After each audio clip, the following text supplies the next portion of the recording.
Duterte's war on drugs, explained.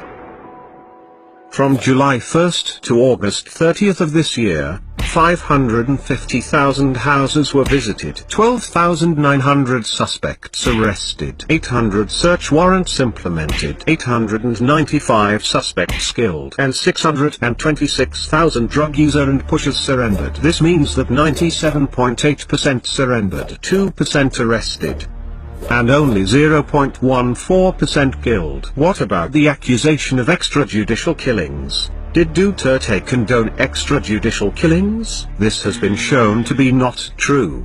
In fact, in his inaugural speech he said, "As a lawyer and a former prosecutor, I know the limits of the power and authority of the President. I know what is legal and what is not. My adherence to due process and the rule of law is uncompromising." And in his State of the Nation address he said, To our police officers and other officials, do your job, and you will have the unwavering support of the Office of the President. I will be with you all the way. Abuse your authority, and there will be a hell to pay.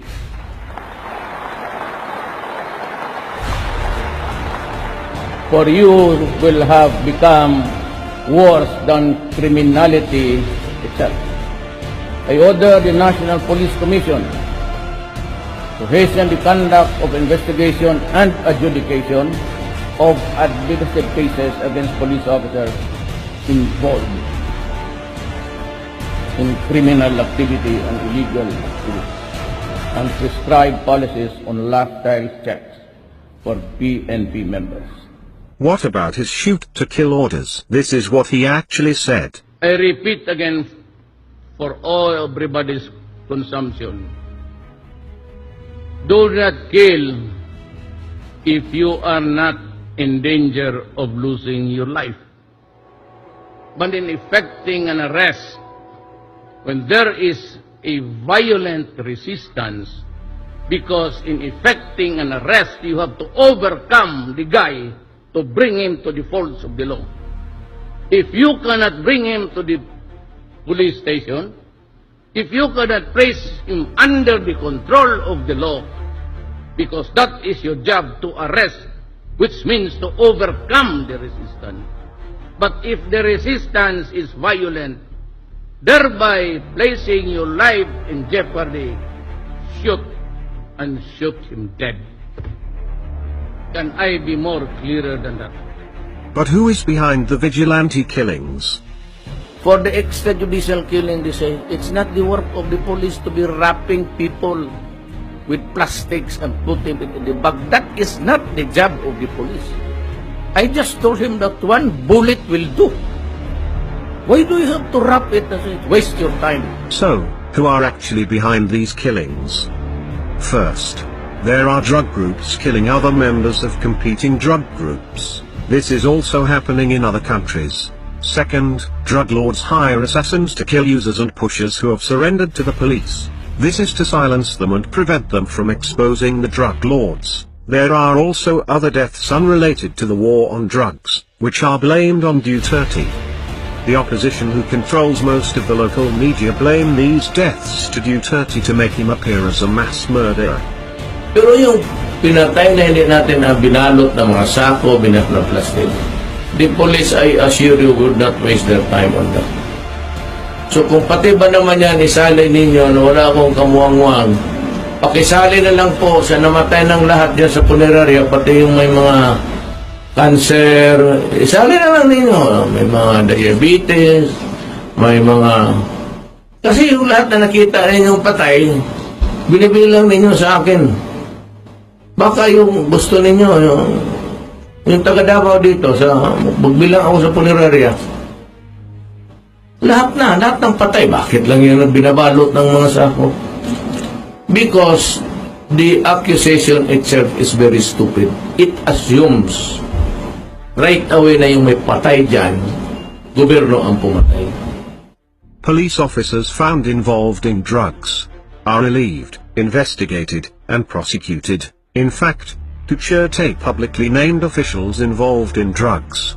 There are generals, police officials, congressmen, mayors, judges, and a senator. Drug lords and public officials involved in drugs are now trying to bring the fight in the international arena due to the fact that 91% of the Filipinos support Duterte. Will they succeed?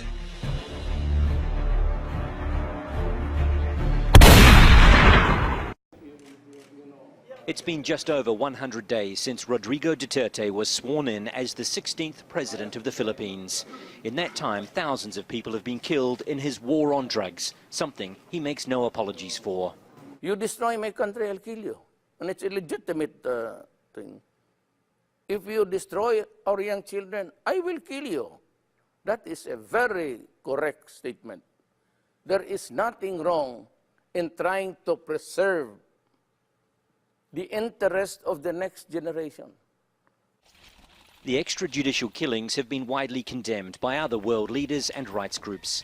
As well as police shootings, there have been vigilante killings, while some people have been caught in the crossfire, including children. So what about the children and the innocent people who have been killed? Well, that is bad. So will those cases be investigated? Yes, Do you promise that? Of course. But let me tell you, this is the law of my land. Here is a police. Here is a gangster. He's armed with an M16. The gangster only a pistol. But when they meet, they exchange fire. With the police with an M16, it's one bus, and hits 1,000 people there, and they die. There's no criminal liability. Foreign policy is also changing quickly under Duterte's leadership. Traditionally strong relations with the United States are strained.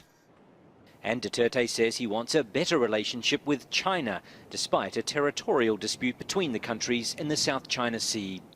He's about to go to Beijing, but he says he will not compromise on the disputed reefs and islands that he says belong to the Philippines. Nobody in the Constitution allows anybody to give it up. Even the president cannot give it up.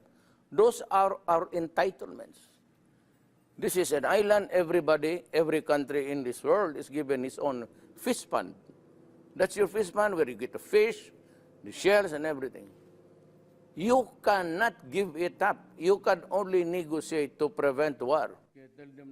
Opinion polls suggest the president's approval rating has dropped a little, but he remains a popular leader in a country that elected him to get things done, however controversial they may be. Itong Cebu, what's the reason why I won by landslide? Security is the answer.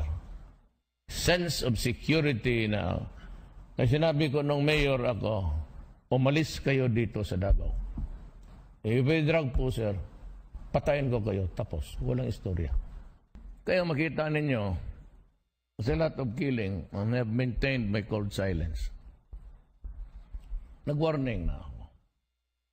Wala akong magawa. You want me to fight the drug war? I am not fighting a crisis. I'm fighting a war. Ang mga amo nila, because media is fun of, oh, where's the big fish? Saan ko hanapin? Ano sa China? Now, who are here on the ground? It's the apparatus. Yung mga tenyente niya, tapos yung mga basurero. Yung tawag niyang basurero eh. Sabi niya, bakit mo pinapatay ang pati? Anak ka na. I have to stop the problem. I have to deny them the market.